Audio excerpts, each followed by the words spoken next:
다니던 80년대에 에이즈 감염이 온 세계에 퍼졌습니다. 이 질병의 원인을 인간과 동물의 성적 접촉과 무분별한 성관계로 주장을 하면서 인류에 대한 하나님의 죄에 대한 마지막 심판이고 주님의 재림때가 가까워왔다 하는 주장을 많이 들었던 것 같습니다. 에이즈가 최초로 발견된 때는 1980년으로 지금부터 45년 전이었습니다. 자, 그것이 마지막 심판이었다면 예수님은 벌써 재림하고 이 세상은 심판을 받아야만 했지만 그런 일은 일어나지 않았습니다. 그 후에도 2002년 중국발 사스, 그 다음에 2009년 멕시코발 신종 인플루엔자, 메르스, 에볼라에 이어 코로나까지 전염병이 계속 발생을 했습니다. 더 거슬러 올라가면 몇백 년 전에는 콜레라, 또 유럽 인구 3분의 1의 생명을 앗아간 흑사병 같은 질병으로 많은 사람들이 재앙을 당했습니다. 이럴 때마다 나오는 말이 말세다, 최후 심판이다, 주님이 재림이 다가왔다 였습니다. 뿐만 아니라 지금은 세계가 전쟁 중입니다. 러시아와 우크라이나, 이스라엘과 하마스, 이란 전쟁에 이어서 얼마 전에 잘못했으면 태국과 캄보디아까지 전쟁이 발생할 뻔했습니다. 시리아 내전, 미얀마 내전 같은 전쟁이 지금도 진행 중에 있습니다. 더 시간을 거슬러 올라가면 많은 전쟁들이 발생을 했습니다. 지진과 재앙도 수없이 발생했습니다. 2004년 동남아의 쓰나미로 23만 명이 사망하고 2011년 일본의 쓰나미로 18,000명이 사망을 했습니다. IT 지진, 또 최근에 미국의 산불과 홍수로 발생한 엄청난 피해를 바라보면 지금 온 지구촌은 전쟁이고 재앙이고 질병이고 재난입니다. 자, 오늘 본문 6절과 7절을 한번 보시면 마지막 때에 이런 일이 발생할 것이다 이렇게 주장을 하는 근거 구절로 삼고 있는 말씀입니다. 자, 이런 사건이 발생할 때마다 최후 심판의 징조다, 재림을 준비해야 된다 주장하는 분들이 있습니다. 심지어는 시간까지 예측하는 이단도 출현하였습니다. 지금까지 예수님이 언제 오신다 시간을 예측했다가 맞춘 사람은 단 한 명도 없습니다. 어떤 이단은 예수님이 재림하기 위해서 내려오시다가 우리가 준비가 안 돼서 다시 올라갔다 하는 허황된 주장을 하는데도 믿고 따랐습니다. 1992년 10월 28일 자정에 서울에 예수님이 재림하신다 하는 다미선교회의 이장님 씨가 이야기를 하니까 그 시간이 되니까 다미선교회 수천 명의 신도들이 흰옷을 입고 선교회 본부에서 예배를 드렸습니다. 이제 12시가 다가오니까 점점 찬송과 기도가 격렬해지고 가족과 지인들이 교회 밖에서 애타게 기다리거나 설득을 시도했지만 소용이 없었습니다. 정작 이 재림을 주장했던 이 장임 씨는 그날 감옥에서 11시에 잠을 잤다고 합니다. 재림의 시기와 징조에 대하여 우리가 어떻게 이해해야 될까요?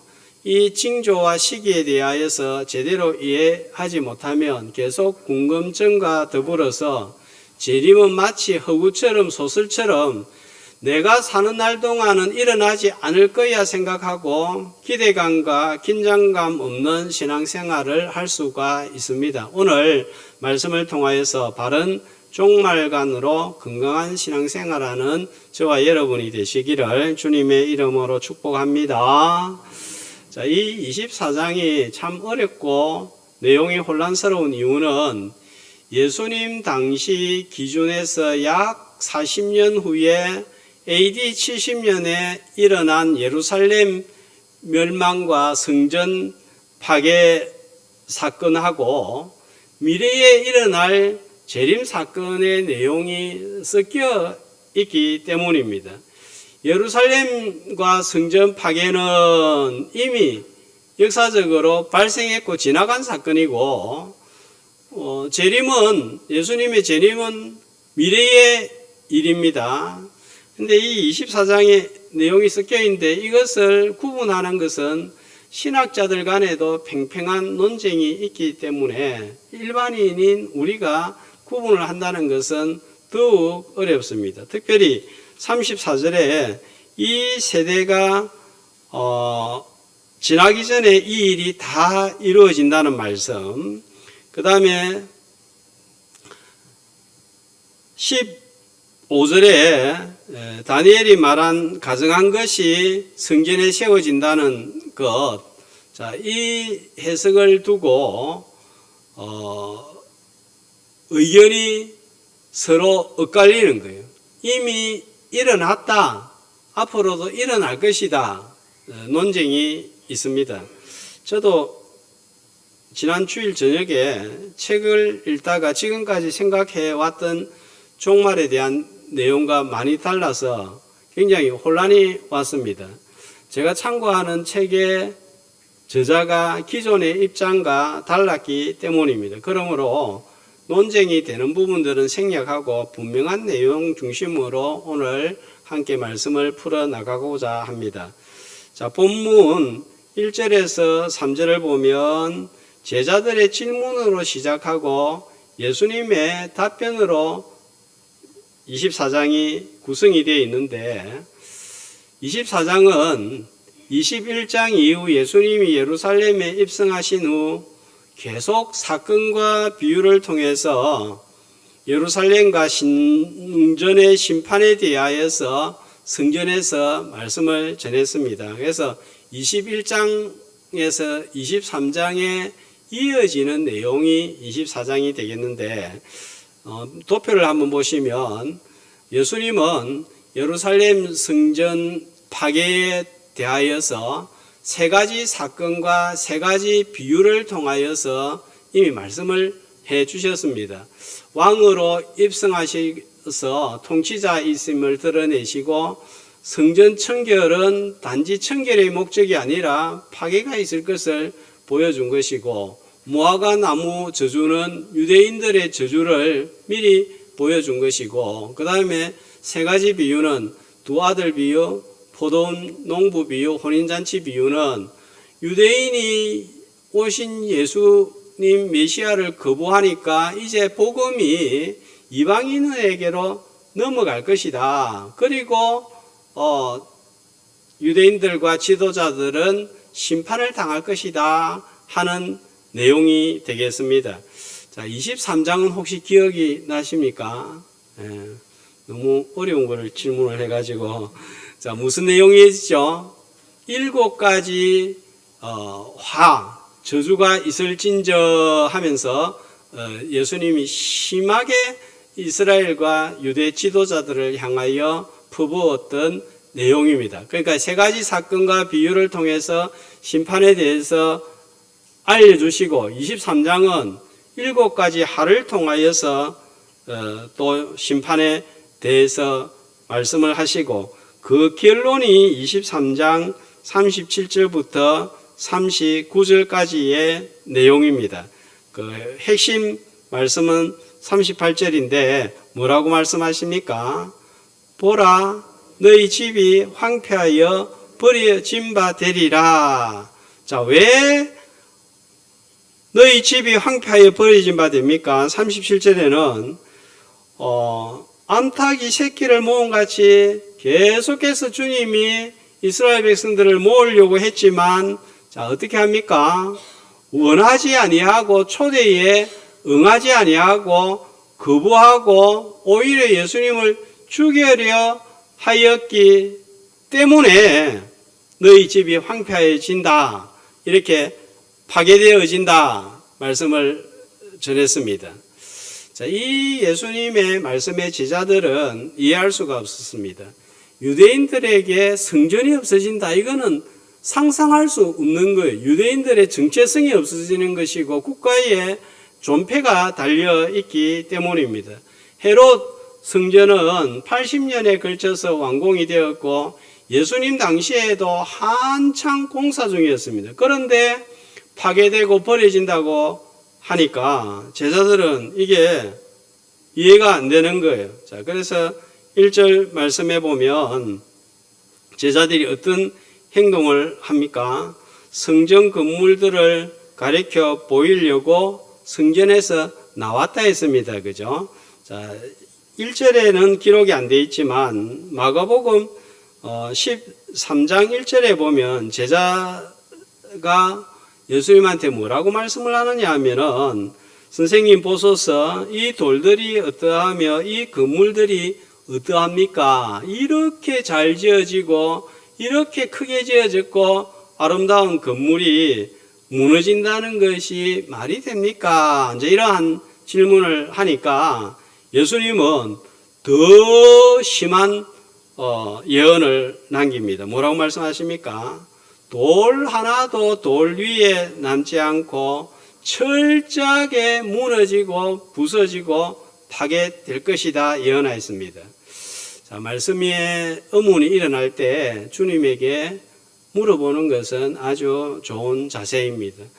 저도 지난 주일 월요일에 이 말씀이 어려워서 성령님 말씀을 생각나고 깨닫게 하시는 성령님 이 복잡한데 깨닫게 해달라고 여러 번 기도를 하였습니다. 자, 3절에 보면 이 말씀을 전한 장소가 어디라고요?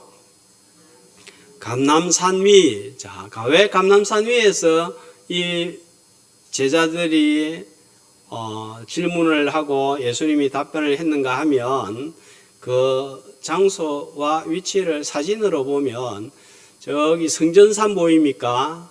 지금은 가면 이슬람 사원이 세워져 있는데 이전에는 저기에 성전이 세워져 있었습니다. 그 오른쪽 동편에 보니까 감람산 보입니까? 그러니까 감람산이 산이니까 높으니까 위에 앉으면 성전이 이렇게 내려다 보이겠죠. 거기에다가 해가 서쪽으로 지면 저 성전을 확 비추면 아주 밝게 빛나고 초점이 모아지고 눈부시게 아름다워 보였습니다. 그런데 저 아름다운 성전이 파괴되어지고 돌 하나도 남지 않고 전부 다 부서진다고요? 자, 그렇게 생각이 드니까 그러면 언제 주님 이런 일이 발생하고 주의 재림과 끝에는 어떤 징조가 있습니까? 질문을 합니다. 예수님은 이 성전이 파괴될 것을 행동으로도 보여주신 거예요. 1절에 보면 예수님이 성전에서 어떻게 했다고요? 나왔다 그랬죠. 자, 성전에서 예수님이 나왔으니까 이제는 이 건물은 더 이상 성전이 아닌 거예요. 예수님이 계신 곳이 초막이나 궁궐이나 어디나 임마누엘 성전 교회가 되는데 이 성전의 주인이 없으니까 그곳은 더 이상 성전이 아니라는 것입니다.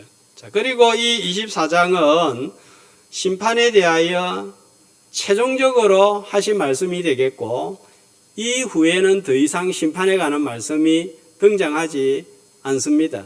그리고 25장은 심판이 임할 세상에서 성도가 어떻게 살아야 할지에 초점이 비유로 맞추어져 있습니다.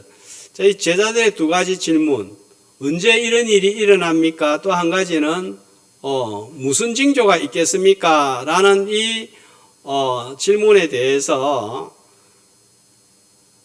징조에 대해서 먼저 길게 말씀하시고 시간에 대해서는 36절과 50절에 보면 뭐라고 대답을 하시는가요? 36절에 보면 아무도 모른다. 그 다음에 50절에는 생각지 않은 날 임한다. 하는 것으로 두 구절만 언급을 했습니다. 24장의 내용은 크게 세 가지로 구분할 수가 있겠습니다. 1절과 3절까지는 서론격에 해당되는 내용으로서 제자들의 질문이고, 그 다음에 4절에서 28절까지는 역사 속에서 이미 일어난 예루살렘과 성전의 파괴, 그렇지만 예수님 당시에는 아직 이게 과거가 아니고 미래의 사건입니다.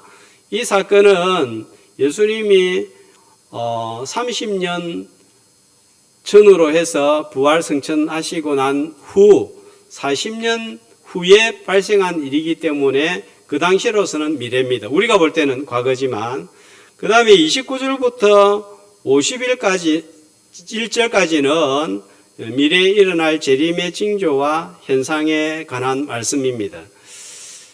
4절 말씀을 한번 보겠습니다. 제자들에게 이 징조를 알려주면서 주의사항을 알려줍니다. 뭐라고 알려주십니까? 사람의 미혹을 받지 않도록 주의하라. 왜냐하면 이 심판과 재림의 문제를 둘러싸고 자기 이익을 챙기려고 하는 사람들이 많이 생겨나서 혼란이 일어날 것이기 때문입니다. 비싼 보석일수록 모조품이 많습니다. 귀하기 때문입니다. 진리는 하나뿐이기 때문에, 진짜 귀하기 때문에 가짜가 많이 나타나는, 그래서 이단들이 쉴 새 없이 생겨납니다. 이 예루살렘 성은 로마의 디도 장군에 의해서 AD 70년에 예루살렘이 함락되고 성전은 파괴가 됩니다. 유대인 역사가 요세푸스의 기록에 의하면 이때 98,000명 유대인이 로마로 끌려가서 노예가 되고, 그 노예들의 일부분이 큰 건축 공사를 하게 되는데, 그 공사가 지금 로마에 가면서 있는 콜로세움 건물입니다. 사망자가 110만 명이라고 기록을 하고 있습니다. 이 수치가 얼마나 정확한지는 모르겠지만 당시에 110만 명이 사망을 했다는 것은 엄청난 숫자인 거예요. 성 안에서는 얼마나 기근이 심했는지, 한 여성이 막 먹을 게 없는데 뭘 먹고 있는 것을 보고 로마 군사 가서 이 음식 어디 나느냐 물었더니 자기 아들을 잡아서 먹는다고 하고 남은 것은 내일 먹을 것이라고 하니까 로마 군사들도 기겁을 해서 떠났다는 기록도 있습니다. 이스라엘은 바벨론 포로에 이어서 또다시 나라가 망하고 전 세계로 흩어지게 되었습니다. 흩어지다, 뿌려지다는 의미로 뭐라고 하는가 하면 디아스포라라고 하는 것입니다. 1948년 이스라엘을 다시 건국하기 전까지 약 1900년 동안 떠돌이 생활하면서 정말 비참한 생활을 경험을 했습니다. 2차 대전 당시에 히틀러에 의해서 유대인 600만이 학살이 된 것이 그 좋은 예가 되겠습니다.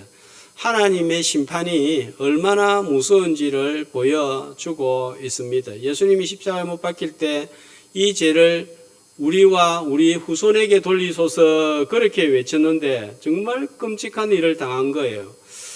자, 이런 예루살렘 심판이 발생하기 전에 있을 징조에 대해서 예수님이 제자들에게 미리 알려주셨는데, 방금 말한 5절 또 11절 23절에서 24절 말씀해 보면 자신이 구원자라고 하는 거짓 선지자와 가르침이 많이 전파될 것을 말씀을 했습니다. 그래서 성경에 이렇게 보면, 사도행전에 보면 이때 일어난 거짓 선지자들이 좀 등장을 하는데, 사도행전 5장 36절과 37절에 보면은 자, 누가 일어났다고요? 드다라는 사람이 일어나서 400명의 추장자들이 따랐습니다. 그러다가 드다가 죽으니까 흩어진 거예요. 그 다음에 또 한 사람이 누굽니까? 갈릴리에 유다가 일어나서 백성을 속여서 또 주동자가 되어서 또 따르게 했는데 나중에 또 도망가니까 또 흩어졌습니다. 자, 이런 일들이 계속 일어난 거예요. 자, 그 다음에 두 번째로는 6절과 7절에 보면 어떤 일이 일어난다고 예언을 했습니까? 난리와 난리 소문. 그 다음에 7절에는 민족이 민족을, 나라가 나라를. 자, 이 난리와 난리 소문은 뭘 뜻하느냐 하면은 작은 전쟁, 국지전, 내전 정도를 말하는 것입니다. 그 다음에 민족이 민족을, 나라가 나라를 하는 것은 무슨 국가 간의 큰 전쟁이 되겠습니다. 이런 전쟁들이 많이 일어났는데 사도행전 21장 38절에 보면 애굽인 중에 한 명이 자객 4,000명을 거느리고 또 폭동을 일으킨 내용이 기록이 되어 있습니다. 자, 이 외에도 AD 30년부터 AD 70년 사이에 기적을 주장하고 민중을 선동하고 종말을 예언하는 사람들이 아주 많이 있었음을 요세푸스 역사의 기록에 남겨져 있습니다. 당시는 로마 제국 하에 있었기 때문에 어떻게 되겠어요? 나라들이 일본이 아시아, 중국, 우리를 막 지배하려고 하면 우리는 뭐 하려고 합니까? 독립을 하려고 하다 보니까 싸움이 일어나고 전쟁이 일어나는 거예요. 이 시기에 49년에는 보스포란 전쟁으로 10,000명 이상이 사망을 하고 50년에서 54년에는 아르메니아, 이베리아 전쟁이 발생했고 60년, 61년에는 영국에서 보티카 반란과 폭동이 있었습니다. 이외에도 기록들을 찾아보면 뭐 전쟁 수많이 일어났습니다. 그리고 7절에 보면은 또 전쟁 외에 또 뭐가 있습니까? 기근과 지진이 일어났다고 했습니다. 사도행전 11장 28절 29절에 보면 예루살렘에도 뭐가 들이닥친 거예요? 그런데 보통 흉년이 아니에요. 큰 흉년이 드니까 교회도 너무 힘들어진 거예요. 그래서 다른 옆에 있는 교회들이, 유럽에 있는 교회들이 헌금을 해서 도우기 위해서 후원금을 보내기도 했다는 것입니다. 64년 네로 황제 때는 로마에 큰 화재가 발생을 했습니다. 당시에는 로마가 14개 구역으로 나누어져 있었는데 그 중에 10개 구역이 불타버리고 소실되고 많은 인명피해가 발생을 하고 지진도 여러 차례 발생을 했습니다. 바로 예수님이 예루살렘이 망하고 성전이 파괴되기 전에 이런 일이 있을 것이라 예언한 것이 그대로 일어난 거예요. 자, 무엇보다도 9절에 보면 또 어떤 일이 일어난다고 예언을 했죠. 성도들이 핍박받고 환난받을 것을 예언을 했습니다. 로마 경기장에 끌려 나와서 맹수의 밥이 된 것은 너무도 잘 알려져 있는 내용들입니다.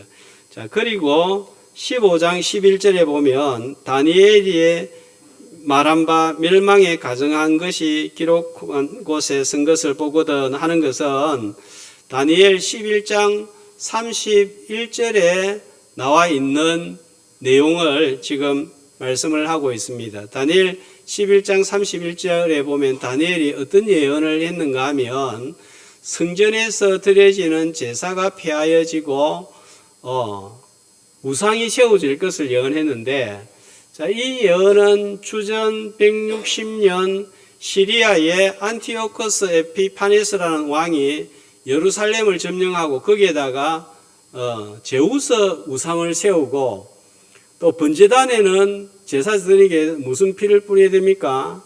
하나님이 율법에 정하신 양이나 염소의 피를 뿌려야 되는데 유대인들이 제일 싫어하고 해모하는 돼지 피를 뿌려서 성전과 유대인을 모욕을 하였습니다.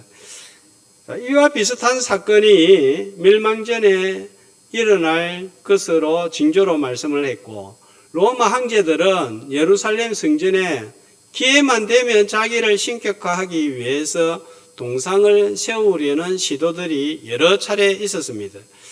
지금까지 말씀드린 내용들은 재림의 징조가 아니라 70년 전에 로마에 의해서 예루살렘과 성전이 파괴되기 전에 일어날 징조로서 예수님이 말씀을 했다는 거예요. 그러면 이런 현상을 근거로 해서 예수님이 이제 곧 재림할 것이다 이렇게 예측을 한다든지 그 시기를 때리 맞추면 됩니까 안 됩니까? 안 된다는 거예요. 또는 기적을 남기지 못한다는 걸 지금 알려주고 있습니다. 실제로 이러한 사건이 일어났을 때에 이 말씀을 듣고 도망하라, 산으로 도망하라 16절에 지붕에 있는 물건들을 가지지 말고 겉옷을 가지러도 가지 말고 도망하라 하는 이러한 말씀을 듣고 믿고 펠라라는 산으로 도망하여 죽음을 모면한 그리스도인들이 많이 있었음을 유세비우스라는 교회 역사학자의 교회사 기록에 나와 있는 것을 볼 수가 있습니다. 남아 있거나 로마에 대항하여 싸운 사람들은 죽음과 포로의 심판을 면치 못하였던 것입니다. 그러므로 이런 현상으로 재림이 일어날 것이라고 주장하는 것은 잘못이다 하는 것입니다. 이런 전쟁과 기근과 재난은 지금도 일어나고 있고 몇백 년 전에도 발생했습니다. 이런 내용을 근거로 예수님이 언제쯤 오실 것이다 예측하는 것은 빗나갈 수밖에 없는 거예요. 왜냐하면 그게 성경에서 그렇게 말하고 있지 않기 때문입니다. 자, 그러면 이런 징조는 도대체 우리하고 무슨 상관이 있느냐, 아무 상관이 없다는 말이냐라고 의문을 품을 수가 있습니다. 연관이 있다면 어떤 관련이 있을까요? 이런 징조와 예루살렘과 성전의 파괴는 최후 심판의 모형으로 이해를 하는 것이 좋겠습니다.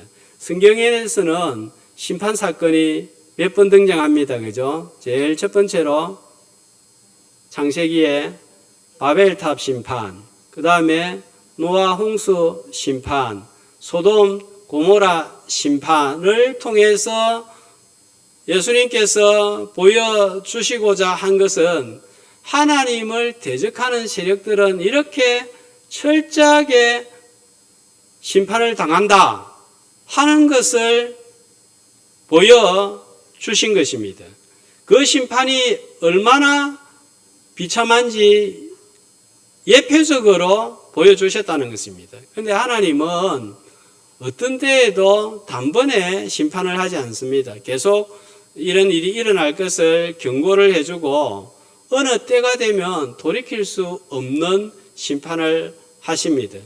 왜 이렇게 재림이 늦어지느냐 할 때에 어떻게 해서라도 연기해서 한 명이라도 더 구원을 주시고자 하시는 긍휼하신 하나님의 마음이 이 늦어지는 심판 속에 들어있기 때문입니다.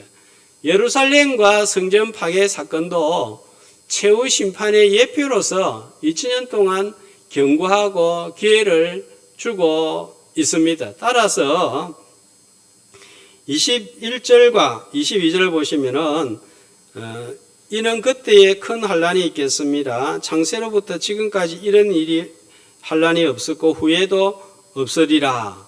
이보다 훨씬 더 비참하고 큰 최후 심판이 주님의 재림과 더불어 있다는 진리를 우리가 믿고 알아야 합니다.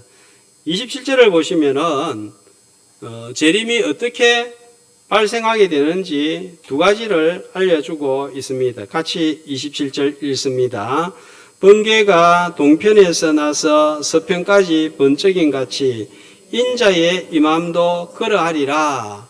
자, 예수님의 임하심이 어떻다고요? 번개가 치는 것하고 같다는 것입니다.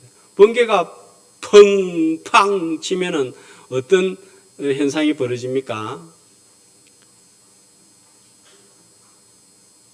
갑자기 쿵쾅 하죠. 갑자기 쿵쾅거립니다. 근데 이 번개가 치면 부산에 있는 사람만 보는 것이 아니라 대구에, 울산에, 서울에 있는 사람도 동시에 보는 거예요. 그래서 이것은 재림의 순간성과 동시성을 보여주고 있습니다. 그러니까 재림과 심판은 갑자기 모든 사람에게 공개적으로 임하기 때문에 예측을 할 수가 없다는 것입니다. 그렇다면 심판과 재림을 믿는 성도들에게 중요한 것은 무엇인가요? 예측할 수 없는 때와 장소를 알려고 하는 것이 아니라 심판과 재림을 위하여 오늘을 어떻게 살아야 하는가 하는 것입니다. 어떻게 살아야 됩니까? 예수님 당시나 이 시대나 변함없는 것이 있습니다. 제가 이 동양 철학 중에서 노자 사상에 관심이 있어서 틈이 날 때마다 읽어봅니다. 이런 표현들을 자주 보죠.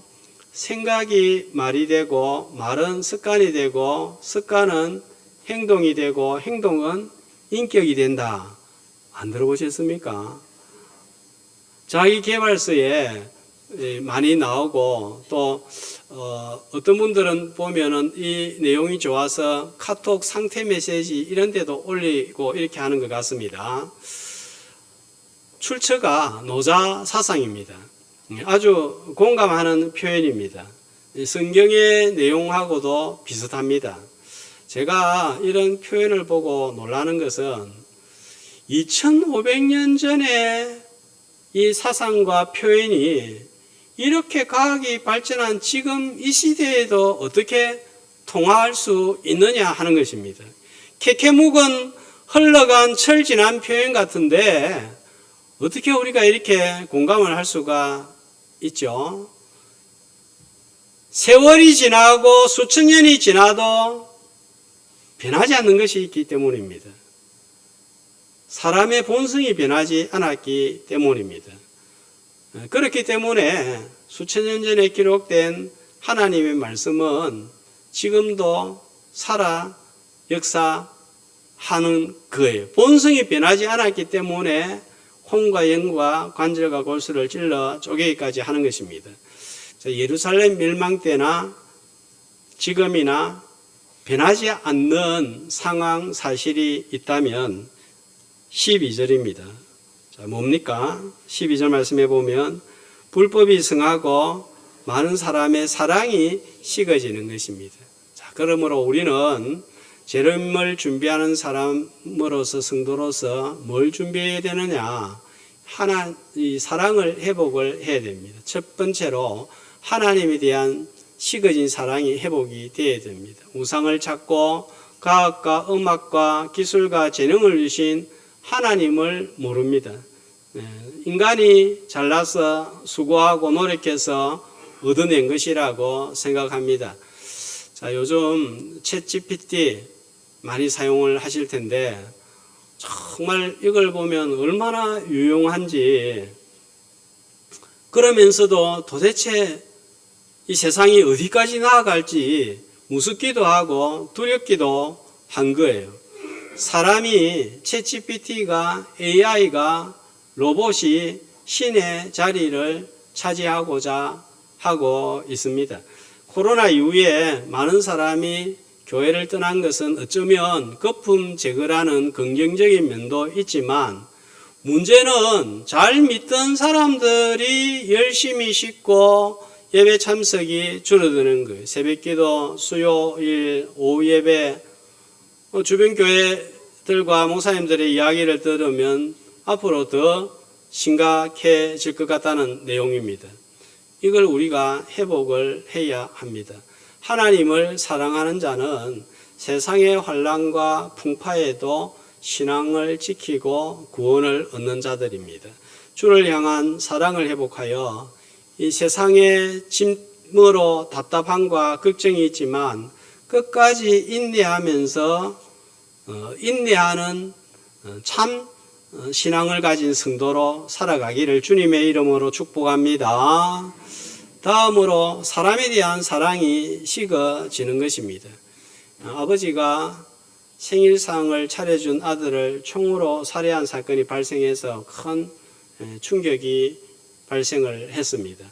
범행 동기는 아들이 생활비를 제대로 챙겨주지 않았기 때문이라고 했습니다. 얼마나 비정한 아버지고 이 사랑의 흔적이라고는 전혀 찾아볼 수가 없습니다. 지난주 밤에 운동을 하기 위해서, 이 운동이라는 건 걷기 운동입니다. 집을 나서는데 나이 든 여성하고 두 여성이 싸우는 소리가 막 들렸어요. 고양이 밥을 주는 문제 때문이었습니다. 좀 나이 든 여성이 고양이 밥 주고 싶으면 당신 집 앞에서 주라. 왜 우리 집 앞에 고양이 밥을 줘가지고 똥오줌을 싸게 해가지고 이렇게 더럽게 만들고 냄새 나게 만드느냐 그런 거예요.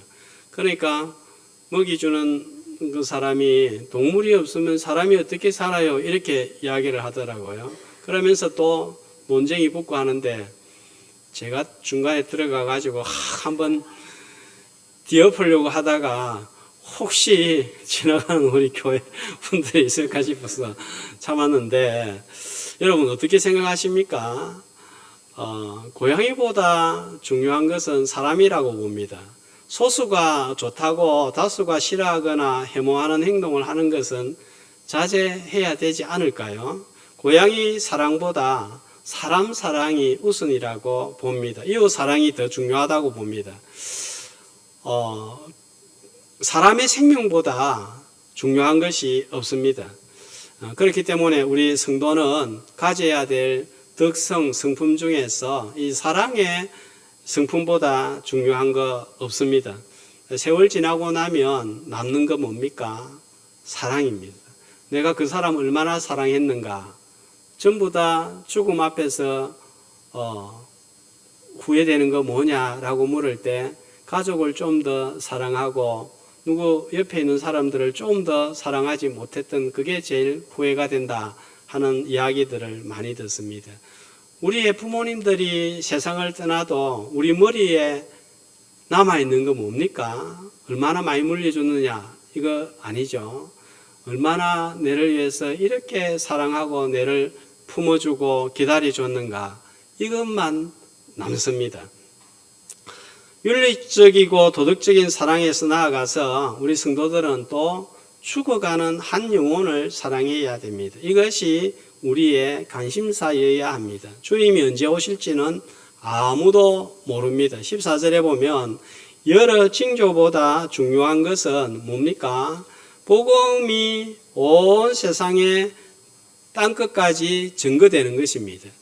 예수님 당시로 보면 이때로 보면 AD 70년 전으로 해서 복음이 당시에 땅끝이라고 할 수 있는 지중해 세계와 아시아에 다 퍼졌지만 오늘날의 시점으로 보면 아직도 전해져야 할 땅끝은 많이 남아 있습니다. 지리적으로는 아프리카, 남미일 수도 있지만 심리적으로는 바로 옆에 있는 가족들이 이웃이 땅끝이 될 수가 있습니다. 주님의 심판이 임하기 전에 주일학교 한 영혼, 이웃 한 사람, 가족 한 사람을 구원하는 일에 열심을 다하는 성도가 되어야 하겠습니다. 예루살렘과 성전의 파괴는 하나님의 최후 심판이 반드시 임한다는 예표적인 사건으로 볼 수가 있습니다.